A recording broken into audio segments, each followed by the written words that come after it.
Hey guys, welcome back to the channel. In this video, we're going to talk about what could happen potentially in the stock market this week. Can we potentially melt up or push down? And we have a lot of different things that's going to be going on during the week, so I want to cover all of them. It's been a while since I made a video like this, so we have a lot to kind of unpack. And we're also going to go ahead and take a look at the chart of a couple of the stocks that we cover towards the back end, but we're going to start off with the S&P 500 and take a look at what the charts are telling us in general.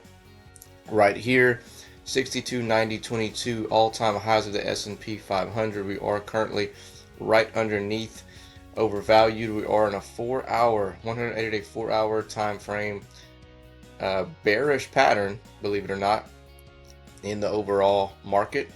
And we do have some potential move for downside to pull back. As you see here, we've been rejected once, been rejected twice.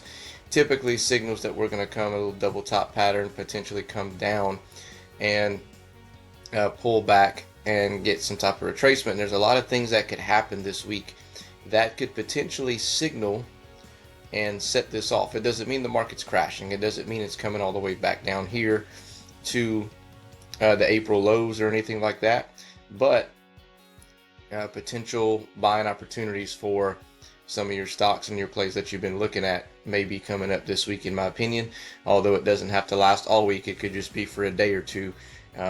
So let's take a look at some stuff that's coming up this week in the markets and go through what can potentially kickstart a pullback for the upcoming week. The first thing that I want to go over, guys, is the calendar on Forex Factory of some things that could really affect the overall market. So we don't really have anything going on Monday per se that's going to really kind of get any type of volatility happening. However, on Tuesday, we have core CPI month over month, year over year at 7:30.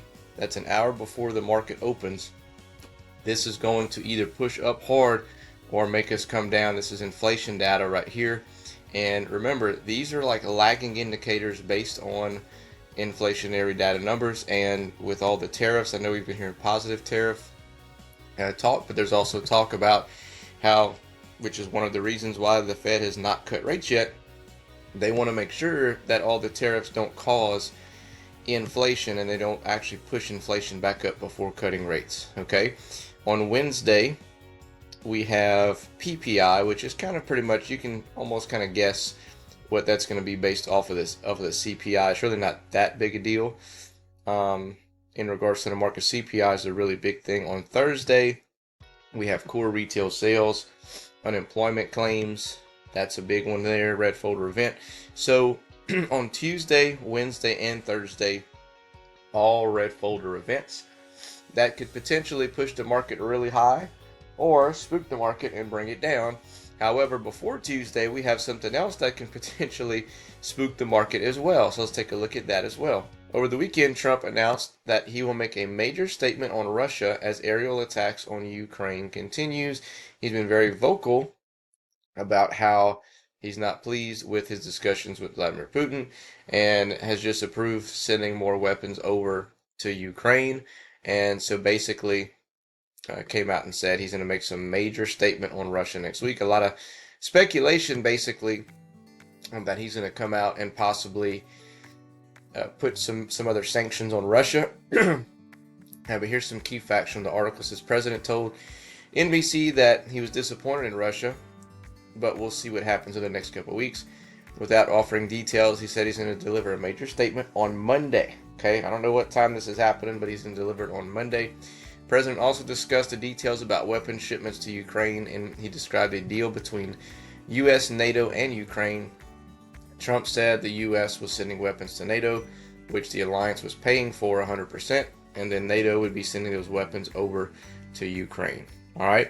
The president didn't clarify if he meant specific NATO members were paying for the weapons and sending to Ukraine. Ukrainian president has not commented on Trump's latest remarks, but he met with Senator Richard Blumenthal and Lindsey Graham on the sidelines of the Ukraine Recovery Conference in Rome.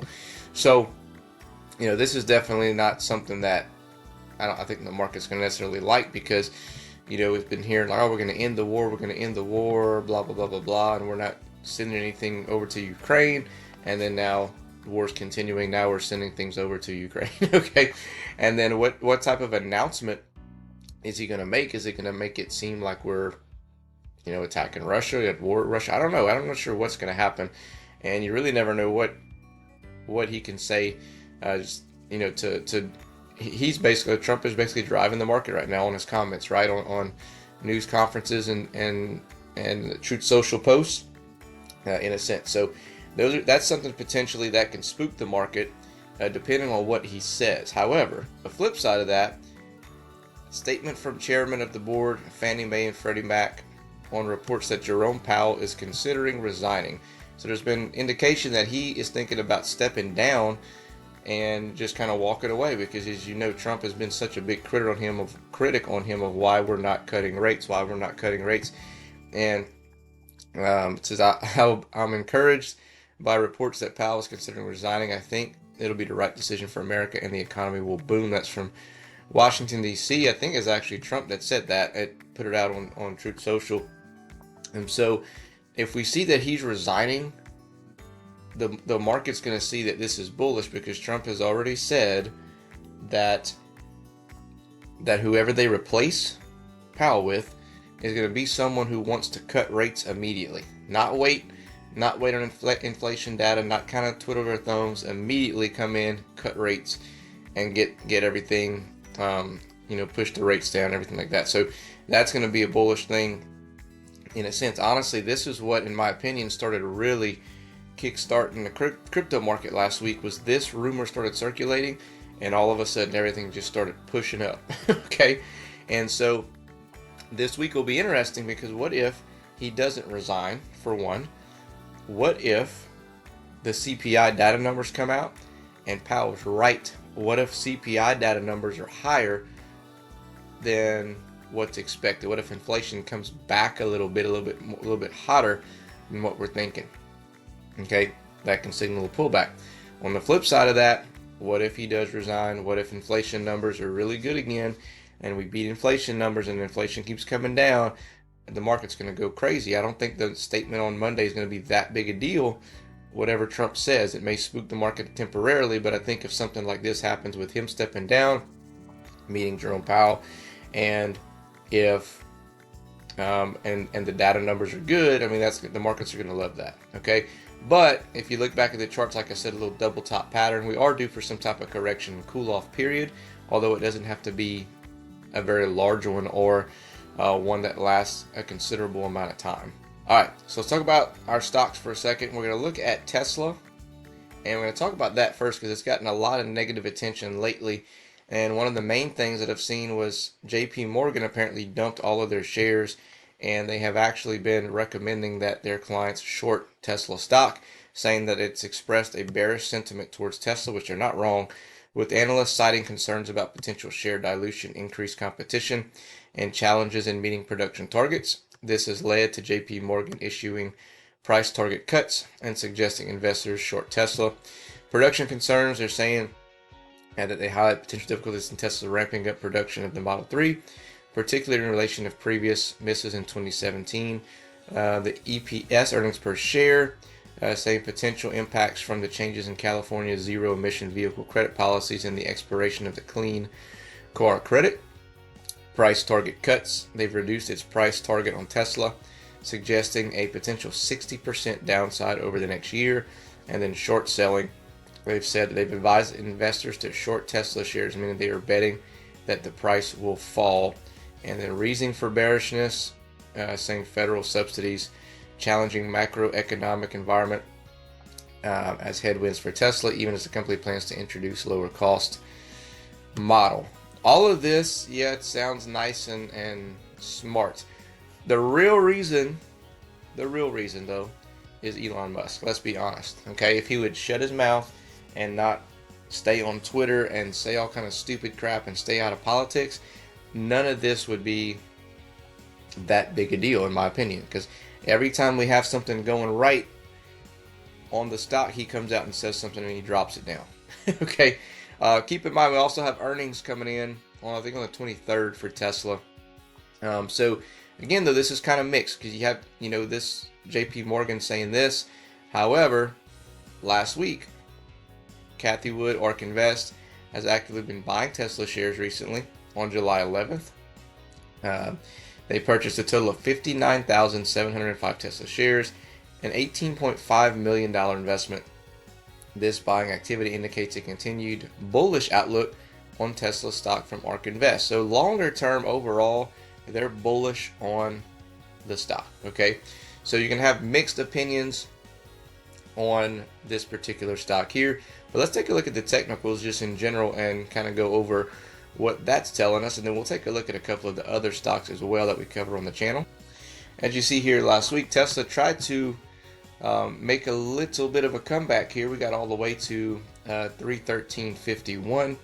315.51 is your current resistance, and we need to get above there to actually take it a little bit serious and hold in order to try to take that next leg up of 350 or 348.55.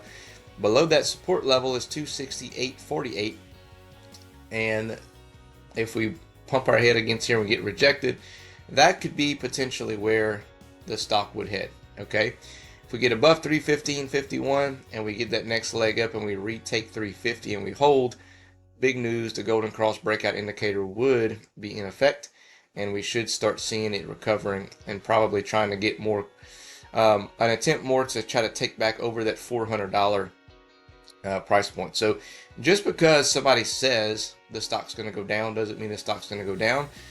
Vice versa, just because someone bought the stock and they think it's going to go up doesn't mean it's going to go up.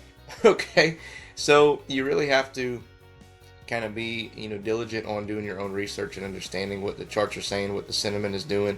Pay attention to earnings and what that's happening, but also keep in mind they also showed an insane unrealized profit gain on their Bitcoin investment. So that's another thing that could potentially investors see bullish. As you know, right now the crypto sentiment is really through the roof right now. So Tesla had a big unrealized gain from Bitcoin. It would be really cool if they sold some of it, or that'd be fun if they sold all of it. And on their earnings report, it shows that they have a huge amount of realized gains from there to help out earnings, because I know their production delivery numbers are down, or will be down, is what they're projecting. So we'll see what happens from there. And let's take a look at Nvidia, because Nvidia has been killing it lately. Well, actually busted through the all-time highs of the MACD. I'm sorry, the fib level. So currently 167.89 is your overall tip top. I'm gonna have to redraw it, and I'll probably have to redraw it again next week because it'll probably bust through there again and just keep on rolling, which is what I like to see. 167.89 is the overall 180-day 4-hour time frame. And this thing is giving me a run for my money. Close enough. Okay, so if it falls down here, then I would take the first level I would look at is about 160. It might fall and bounce off of 160. If it doesn't, if it keeps coming down, you might see as low as like 150, 155. In my opinion, would be probably the lowest you might get this one. If you're lucky, if we get a big pullback in the market and a big sell-off, 150 to 148, and if that would happen, I would come in and buy some more at those levels for Nvidia, because overall it's going to continue to go up. In my opinion, I think this is going to go to, over the next 6 to 12 months, we're going to pass through 200, maybe even flirt with 300 longer term for sure. So we'll just kind of wait out and see. AMD we haven't really looked at much, but this is another one that you want to keep an eye on. I think it's going to pull back some again. I think we're going to find some support, maybe at about 135, 130 to 135 is what we're looking at for that one. I haven't bought any there yet. I've been kind of waiting for some type of pullback to come in, and so yeah, just kind of watching AMD. Amazon, we have busted through the 222.97 resistance, and we closed at 225.02. If we can hold at 222. 242 is your next leg up. It's been just nice and steady, which is what you want to see here. If it breaks below that, you're looking at 210, maybe 200. I would think 200 is your absolute lowest you're going to see pullback wise on this one. And I think people are going to come back in and start buying it back up if it hits to $200. So keep an eye on that. Let's see, Sasol. I did take profits on this one last week, I think Thursday or Friday. I had done a swing play on this one and took profits, made I guess about 4% on it because it just wasn't moving as much as I would like.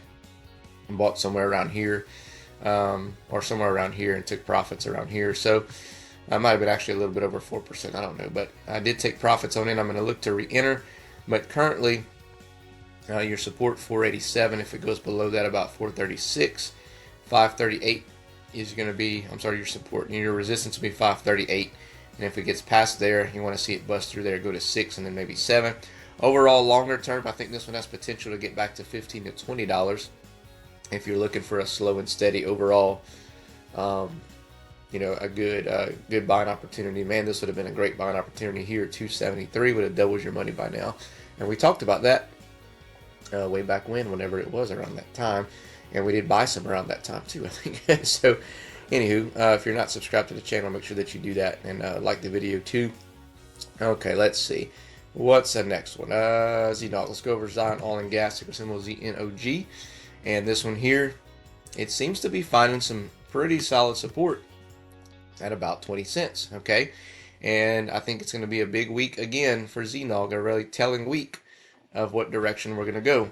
I think we do push up on Monday. Typically on Mondays, we're going to push up a little bit. And nice little pattern here. I'm not going to lie. I think potentially, even if we fall down a little bit further, we have potential to pop back up. I think Monday we do push higher. Got to get above 21.5 cents at some point this week, which we're not that far away. But if we get rejected there again, then potentially 18 cents again, you might find some support here. But you want to stay, if you're going to consolidate, here's a good channel to stay in between 18 to 20, 18 to 21. And if you get below that, then 15, below that, again, you have 12 cents and then all the way down to 8 and 3 cents. But the sentiment on this stock right here is pretty bullish at the moment, and we just need some type of news from the company that's going to come out and tell us an update on what they're doing, if they have continued production, if they have any delays, if they, we still haven't heard anything about the gas that they have brought to service, that they brought to test. It's been weeks since they've said anything about that. And so anywho, all right, guys, that's all I got for you. This one, like I said, big week ahead for the stock market, and even bigger probably for the crypto market. And so keep an eye on everything that I talked about. I'll link all of those things that we talked about on the channel in the description if you want to dive further into those things there. And other than that, we'll catch you in the next one.